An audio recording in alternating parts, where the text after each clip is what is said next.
So again, thank you so much for these questions. I hope that this video is helpful. I think it will be. I will start off by saying that a large majority of the questions that I see are Unit 9, which you will be doing next week. That unit has 4 lessons in it: gases, IPF, solutions, and something called spec, but that's basically light. So there's one question on here about light. So I'm going to go over all of those here, give you a little preview, and then you'll have a more in-depth review over the next 4 class periods. Okay, so let's get started with question number 1. The question that was asked on the document is, how would you figure out the moles of carbon and hydrogen? And the answer is you don't, but you actually don't have to, okay? So if you think about it, like we've seen these types of questions before, and we usually write an equation that looks like this.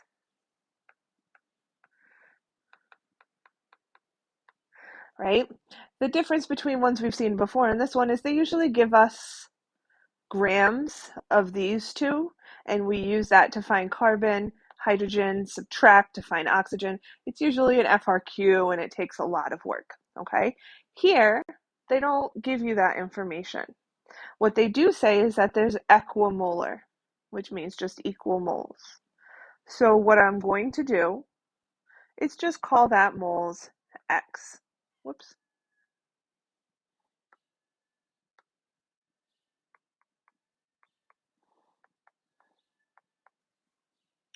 And if you think back to what we usually have, when we're finding carbon, and it's an FRQ, you usually would take the grams of CO2 and convert that to moles of carbon.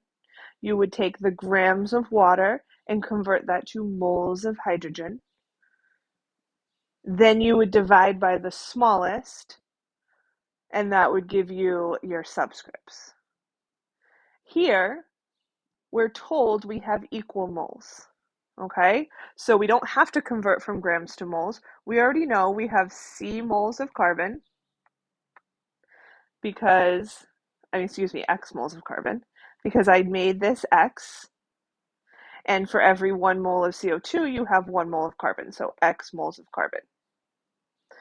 You would have 2X moles of hydrogen because we made this X moles, and for every 1 mole of water, you have 2 moles of hydrogen, right? So you would have 2X moles of hydrogen. So now let's divide by the smallest, which is X. So then we would have 1 for carbon for every 2 hydrogens, okay? So those are going to be the subscripts of the empirical formula. C1H2. This question is asking for the molecular formula, which if you remember is just a multiple of the empirical formula. Okay, it can be the empirical times 2, times 3, times 4, whatever. So what you want to do is take a look at these options and find the one that is a multiple of C1H2. There's only one. There can only be one. So the answer here is C. So I like this question. I like this because it also gives us a strategy for MCQs. Whenever you see equimolar, just give them either X or 1 or any random number. 10 sometimes is a good one. It doesn't matter. If you see equal parts, whether it's moles, anything else, just give it a number or a variable and go from there. Okay? Because this one, they do not give you the information to actually find out the moles of carbon and hydrogen, but we don't have to. All right, the next question was number 2. And the question that was written is, can you explain how vapor pressure connects to the intermolecular forces? Absolutely. I did talk a tiny bit about this in the last video, and it is something that will be covered in Unit 9 as well. It's actually going to be a question that you're going to do together. It's a do now question in that unit, stuff like that, which you will start having next week. The bottom line is the stronger the IPF or IMF, same thing, the weaker the vapor pressure. So the stronger the IMF, the weaker the vapor pressure. The reason behind that is because if there's stronger IMF, the IMF are keeping those particles stuck together in the liquid phase, right? Because it's going to be harder to break them apart into gas. That's what IMF is doing. It's keeping them attracted. So the stronger IMF, the more particles that will remain in the liquid phase. Vapor pressure relates to the gas phase. The more particles that are in the gas phase, the higher the vapor pressure will be. So again, the stronger IMF keeps them in the liquid phase. So that means the vapor pressure is less. All right. So knowing that, you just take a look here, find the highest vapor pressure, which is 92.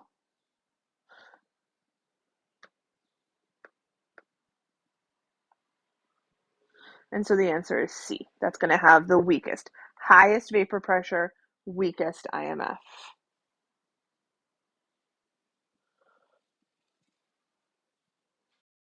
Question 3 has to do with Coulomb's law or Coulombic attraction.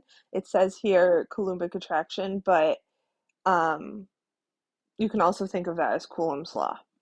Coulomb's law we covered in Unit 7, the notes on elemental composition, if you want to take a closer look at it. But basically, this is Coulomb's law. You're not going to need to plug anything into this. You just need to understand it in a theoretical basis, okay? So what it is attraction. You can ignore K. And that is equal to charge over distance. That's what the Q's are. Charge over distance. You usually hear about Coulomb's law in two different situations. One is in an individual atom. If you're talking about an individual atom with Coulomb's law, you're usually talking about the charge, meaning protons in the atom, times electrons in the atom, over the distance between the nucleus and the outer electrons. So that's usually what this is.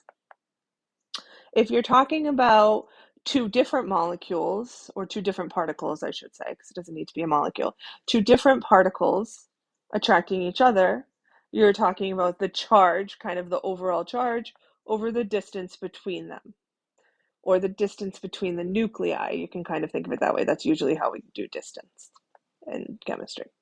Okay? So here, charge over distance. In this case, we're talking about two different particles. We're talking about an ion and water.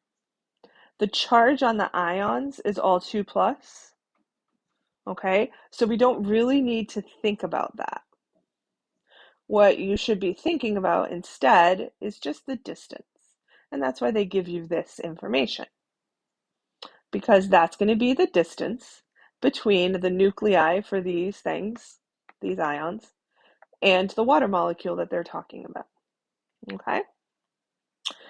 We're talking about relative strength of the attraction, which is F. Okay, so obviously, we're going to talk about A. It's going to be the right answer. I think most of you probably know that. However, let's talk about why the other ones don't work. Electronegativity. Electronegativity is in covalent bonds, covalent compounds, and it talks about individual molecules. Okay, so here, we're not talking about it. We have ions.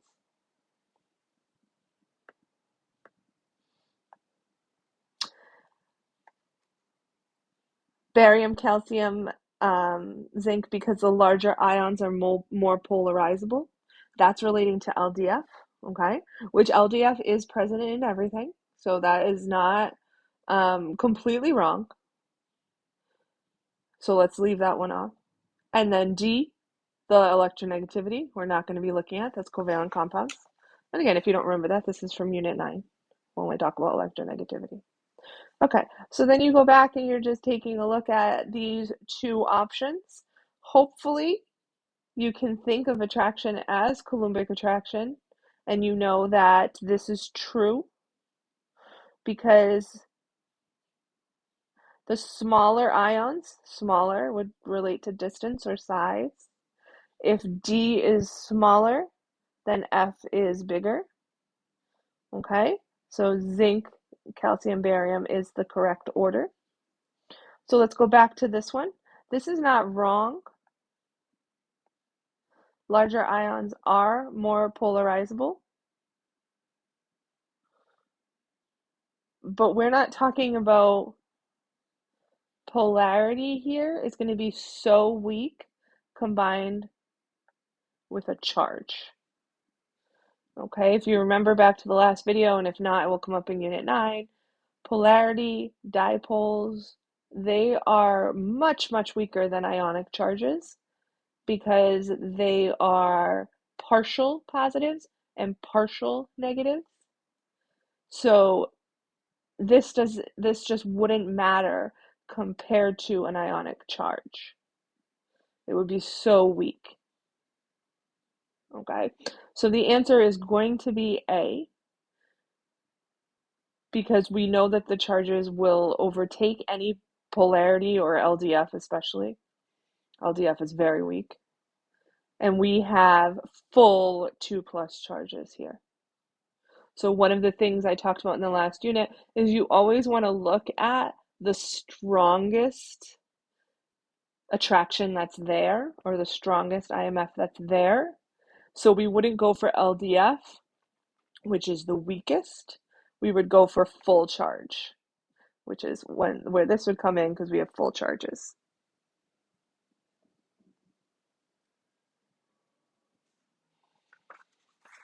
The next question that was asked about was 8. Okay. So for this one, the area under the curve is the number of molecules.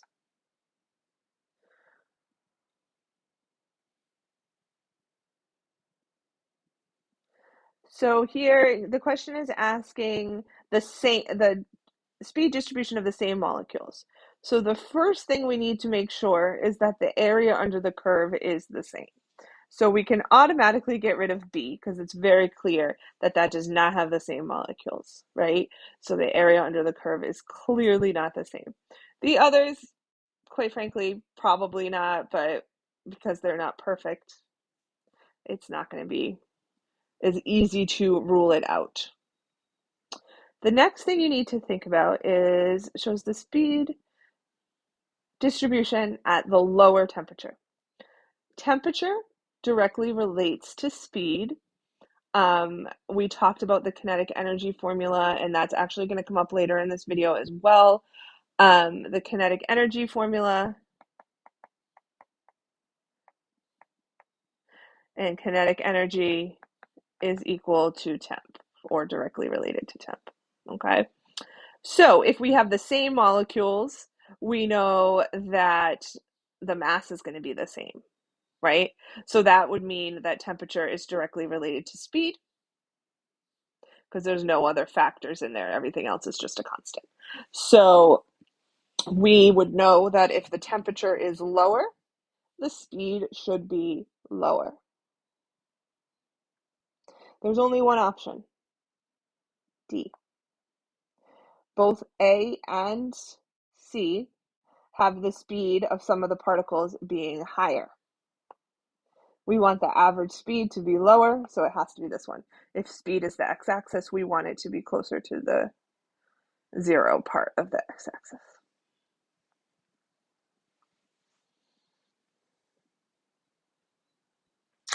Next question was asked about was 10.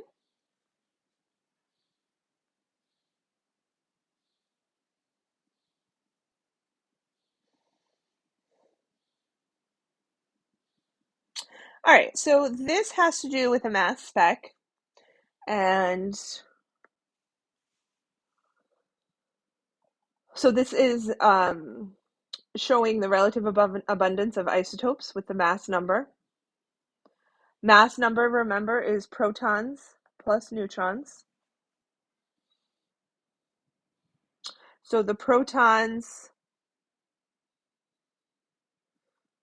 for I is 53.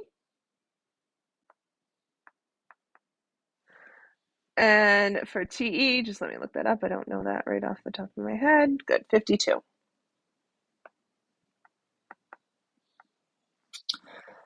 All right, so let's go through these choices here.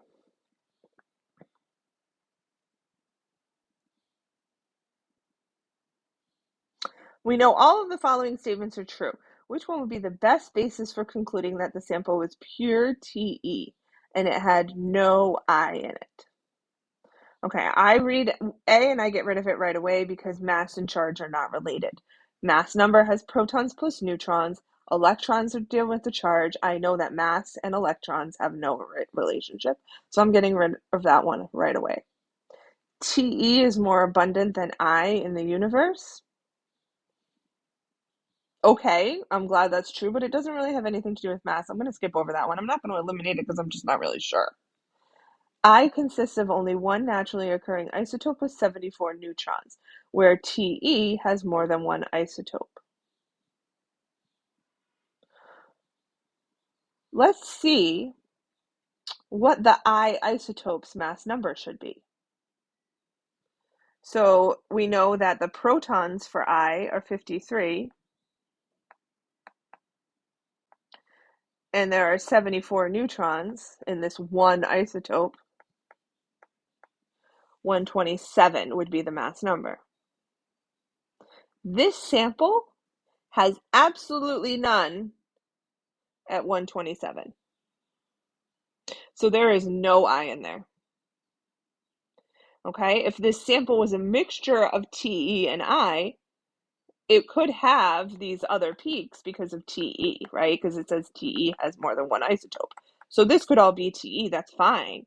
But we know there is absolutely no I in it because we have nothing at 127.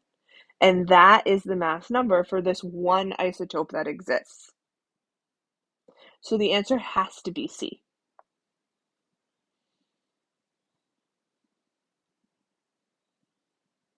There's no other option.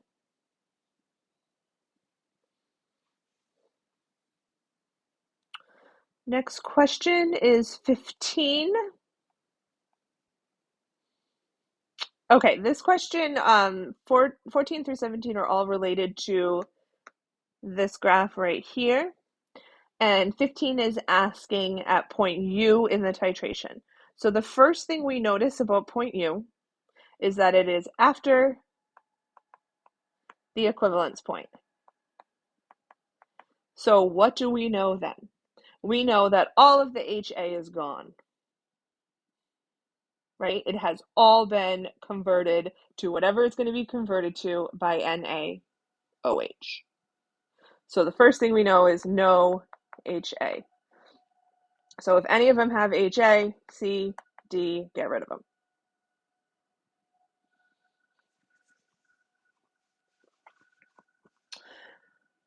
What do we convert HA to? So what is the species that will be in existence there? We definitely need to have A minus, okay, because that's what we're going to convert it to. And at this point, if we know the equivalence point was at 40 mils of NaOH, at 60 mils, we have an extra 20 mils, right? Because we would have converted all of the HA to A minus right here. So if we kept adding NaOH, we should still have NaOH. We have excess of it because we put in an extra 20.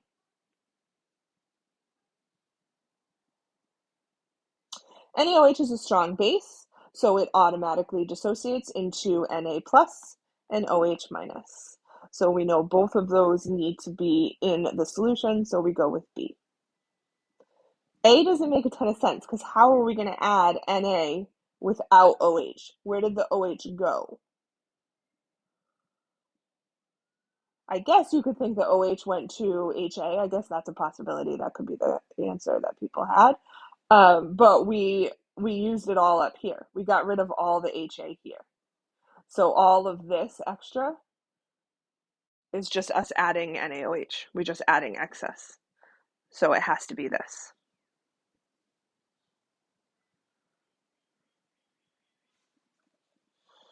I think the next question also, the next two questions also relate to this graph. You asked about 16 and 17.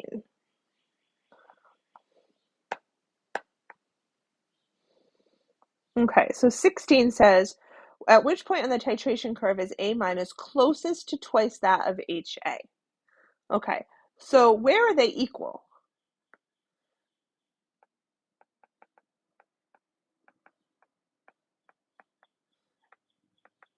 At the half equivalence point.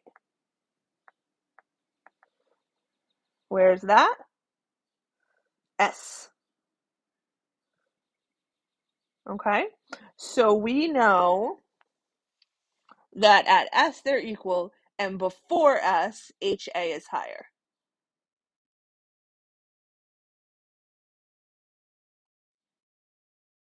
So we can get rid of S, and we can get rid of R.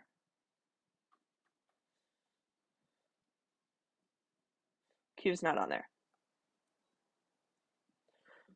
We also, probably from our discussion in 15, can get rid of U right away, because we know HA isn't even there in U. Right? So we have this, HA doesn't even exist. So we have to say that T is going to be the answer.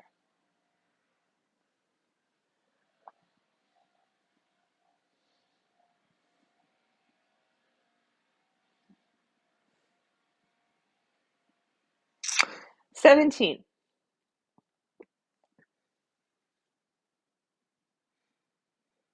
I love this. On the question document, it says, where do you start? What is happening? Okay, so let's start here. All right, a student carries out the same titration but uses an indicator instead of a pH meter. If the indicator changes color slightly past the equivalence point, what will the student obtain for the calculated concentration of the acid? This is a weird question, so let's stop and think. What does this matter? If so the pH meter tells us that the equivalence point is right here. If the indicator changed color past the equivalence point, what does that mean? Okay, that means that we didn't hit our equivalence here. The indicator changed color after that, meaning we added too much NaOH. We thought, I guess I should back up for a second. When the indicator changes color, that's when you stop the titration. Okay, we've done that before. We did that with the phenolphthalein, remember? You stop the titration when it changes color. Remember when it had a consistent pink for 30 seconds? We stopped. So what this question is saying is that you didn't stop the titration until past the equivalence point because the indicator didn't change color until past the equivalence point. So what did you do? You added too much NaOH.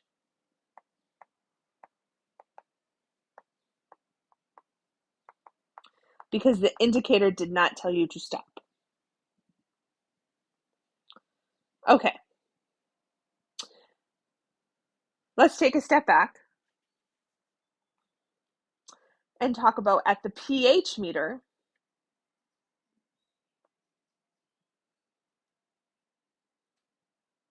For the pH meter, we knew that 40 mils of NaOH was the equivalence point. Okay, so we can find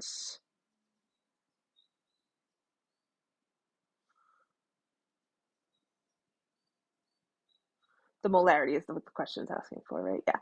So we're looking for the molarity of the acid at pH 8, okay, where it was 40 mils of NaOH. So we can just use,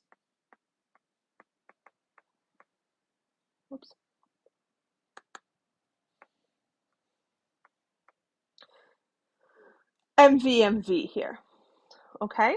So if we were looking for the molarity of the acid, we always have 50. When we use the pH meter, we would have had a molarity of our base was 0.1 and we knew it was going to be 40 mils of base. So that gives us the molarity of an acid of 0.08. I'm not entirely sure where C and D come from. I could do some math to figure it out. Maybe the mils were switched or something. I don't know, but I don't know why they're trying to throw you off. But obviously, it's not going to be that because we're talking about 0.08. That's the molarity of the acid. If you added too much NaOH, what would happen to the molarity of that acid? Okay, so with the indicator, you can probably see it, but since I have more time than you would when you're taking the test, I'll do it out. The molarity of the acid, you'll still have 50 mils. It's still going to be 0.1, but let's say you did 45 milliliters of base because it didn't change until then. Then your molarity of acid would come out to this, so your answer is going to be B. Okay, so the key here is understanding titration, which you have done before. The key here is understanding that if you're using an indicator, you are stopping the titration when the indicator changes color. If the indicator didn't change color until past the equivalence point, you added too much of the base.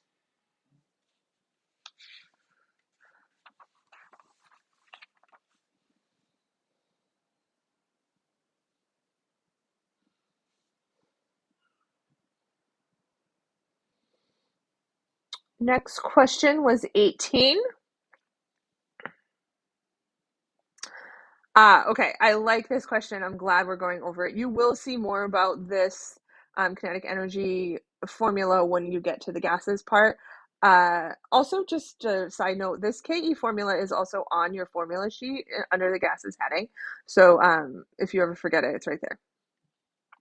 So kinetic energy is equal to or proportional to temperature.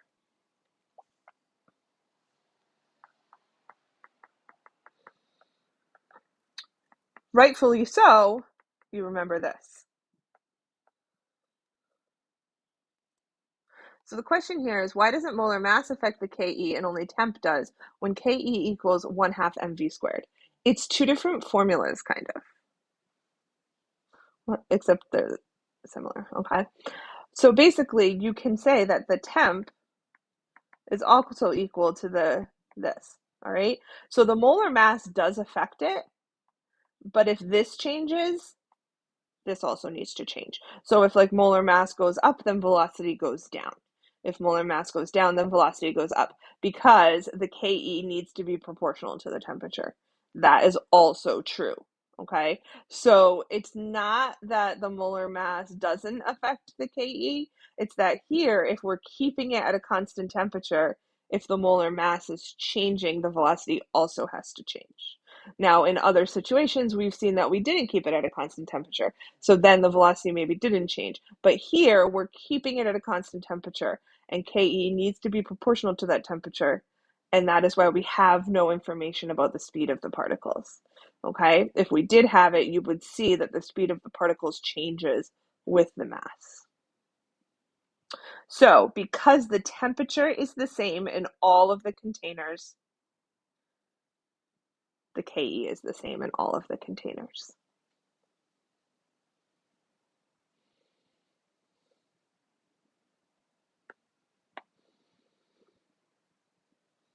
All right. 19 has to do with a formula that I don't believe you've seen yet. I think it's coming up in the gases notes. And it is called the kitty cat formula for molar mass. I don't think it's actually called that, but the person I learned how to teach AP from calls it that, and I love it. The molar mass is equal to density times R, the ideal gas constant, times temperature over pressure.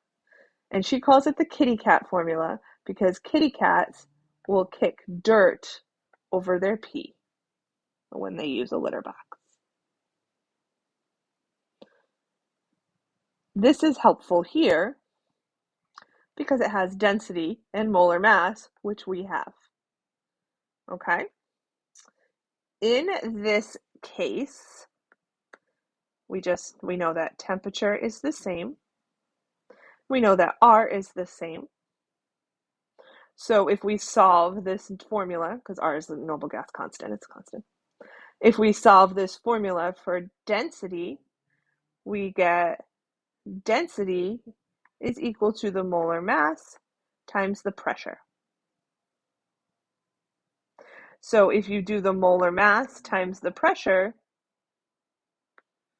16 times 2, 32. 30 times 4, 120. 58 times 2, 116.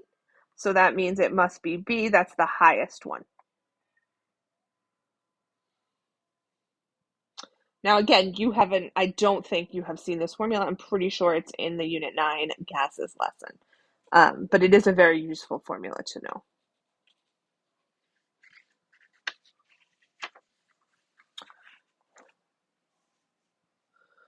All right, next question 20. If the pressure of each gas is increased at a constant temperature until condensation occurs, what gas will condense at the lowest pressure? Okay, so condensation is going from gas to liquid. The pressure will change when that happens. We're saying at constant temp. Okay, we've done problems like this before where we change the temperature. This is just changing the pressure instead, but it still goes back to IMF. Okay, so if you switch it up, we talked about this last practice test. Say the pressure was the same, and we said which one is going to condense at the lowest temperature. Like we're increasing the temperature and which one would condense at the lowest one, you would say the one with the strongest IMF. Okay, because that's already has so much attraction pulling them together from the gas phase to the liquid phase. Same thing here. Okay, so this is just swapping out temperature for pressure. Same thing. We're looking for the strongest IMF because that will need the least amount of pressure to pull them together, because the strongest IMF is already pulling them together on its own, and so it just needs a little help from the pressure. So then the question is, which one of these has the strongest IMF? They are all non-polar covalent compounds, which means the only IMF they have is LDF, the London dispersion forces. Okay, again, you'll be going more in depth into that in Unit 9, but we did cover it in the last video. Because they are non-polar covalent, they only have LDF. That's the only thing we can look at. When we're comparing LDFs, we have to look at the one that is the biggest. The biggest one has strongest LDF because it's more what we call, quote unquote, polarizable, meaning the electrons can move around more because there's more of them and it's a bigger molecule. So here we're given molar masses. It's easy for us to compare which one's the biggest by molar mass. That's usually how you do it for LDF. The one with the higher molar mass is going to have the higher or stronger LDF. So the answer here is going to be butane. It has the strongest IMF, the strongest LDF.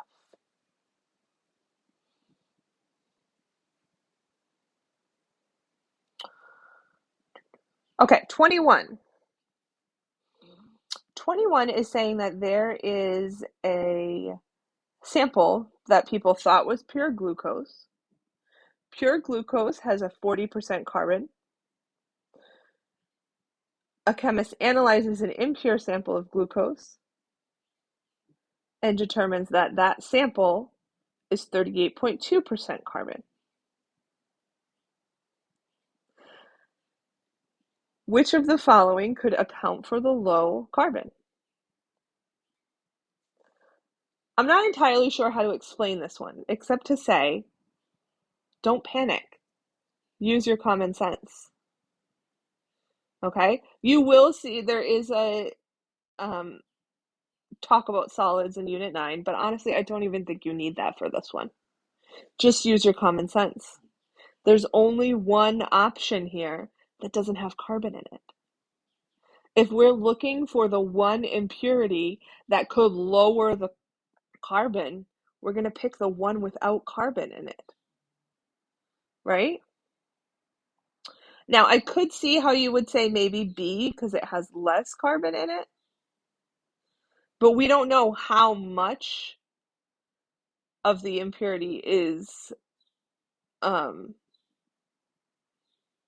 well, it would be ribose, but or is how much of the sample is the impurity? Okay, we're gonna pick the one without carbon because we don't know, we don't have any more information. This is most likely not going to make that much of a difference because it does have carbon. These two definitely not. We're just going to pick the one without carbon.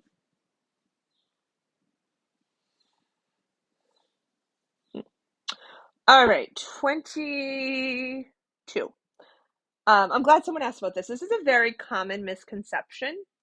Okay, a very common misconception is that weak, whether it's acid or base, means it needs to be towards the middle. It can be towards the middle, but it doesn't have to be. If you're a strong acid, you're actually like your pH is like 1 or lower. If you're a strong base, your pH is 13 or higher, okay? It's like really high or really low. So a weak acid or a weak base is everything in the middle of the scale, of the pH scale. So this question, you're right to get rid of two and A and B. Obviously, it's not an acid, but it could be 7 to 8, or it could be 11 to 12. 11 to 12 is firmly in the weak base category. It's not 13 to 14. It's not strong. Okay, so what you should do here is use the KB formula.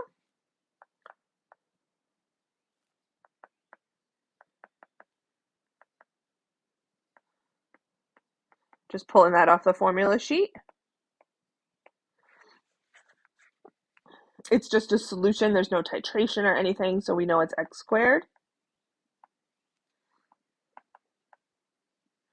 So that means x, the concentration, I'll put it up here, just running out of room, of OH minus comes out to be 2 times 10 to the negative 3. So the POH is 2.7 and the pH is 11.3. So the answer is D. Okay, so don't just assume that because it's weak, it's closer to 7.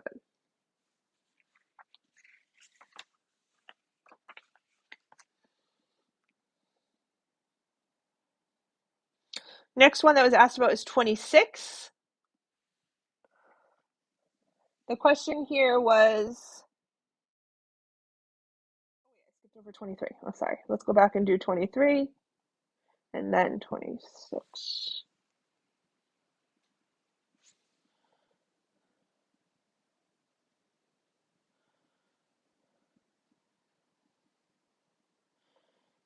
Okay, 23 has to do with Vesper.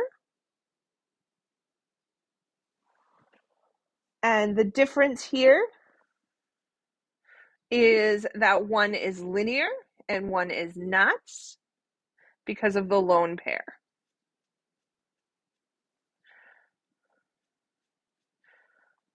So CO2 is going to be linear because it has 220.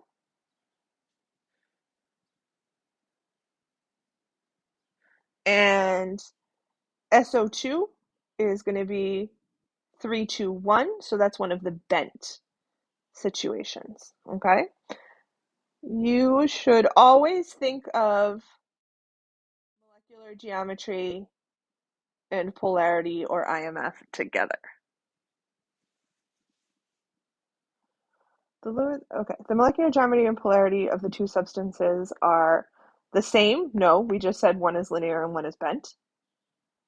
The same again? No. Different because the lone pair of electrons on the S atom make the negative end of a dipole. Or different because S has a greater number of electron domains than C has. Okay, so let's figure out what has to do with the molecular geometry and the polarity. Not it doesn't make a dipole. A lone pair doesn't make a dipole. A lone pair makes the geometry make a dipole. Okay, so we're going to go with D because we know that we have to relate to the 321 versus the 220.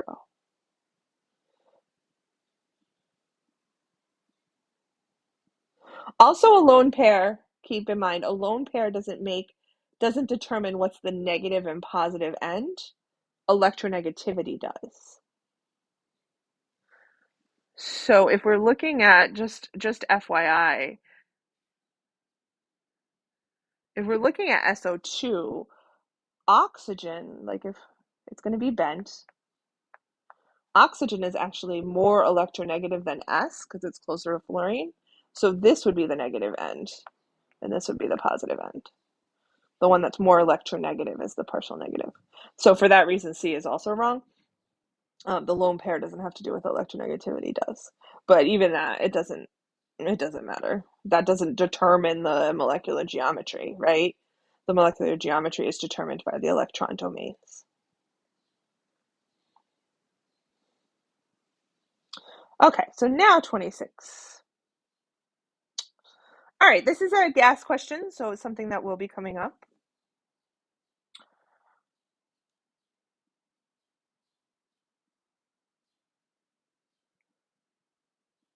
Okay, just reading the question. So the question on this document is, our group tried to do PV equals nRT and we were not getting an answer. Can you explain how they got the answer they did?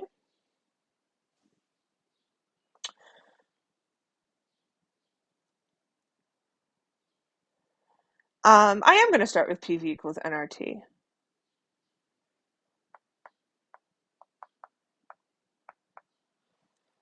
If we are comparing three different gases, PV equals nRT doesn't really matter. Well, I mean, it still does matter for this reason. Volumes are the same, 1 liter. R's are the same, because they just are.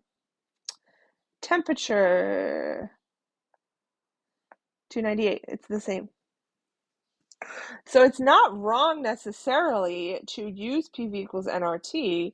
It just is telling us here that the only thing that matters is the number of particles or moles, which is N, but amount. Okay, here we're not given moles, we're given number of particles. We can use that as our amount. So if this is 2, and we're looking at amount, okay, this is going to be 1 atmosphere, and this is going to be 6 atmospheres. Because the only thing that's dealing with pressure here is the amount. The volume is the same, the temperature is the same, and R is obviously the same. Okay? So if we were to take all three of these gases and put them in a 1 liter container, let's say this was 1 liter, all we would have to do is add up the partial pressures, because that's how gases work.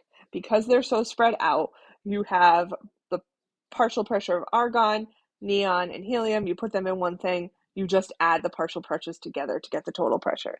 So the total pressure at 1 liter would be 2 plus 1 plus 6, so 9 atmospheres.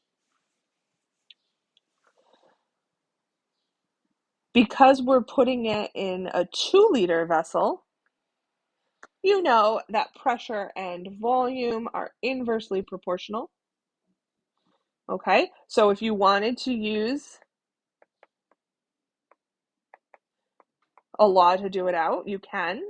The pressure at 1 liter is 9. So what would the pressure be at 2 liters? 4.5.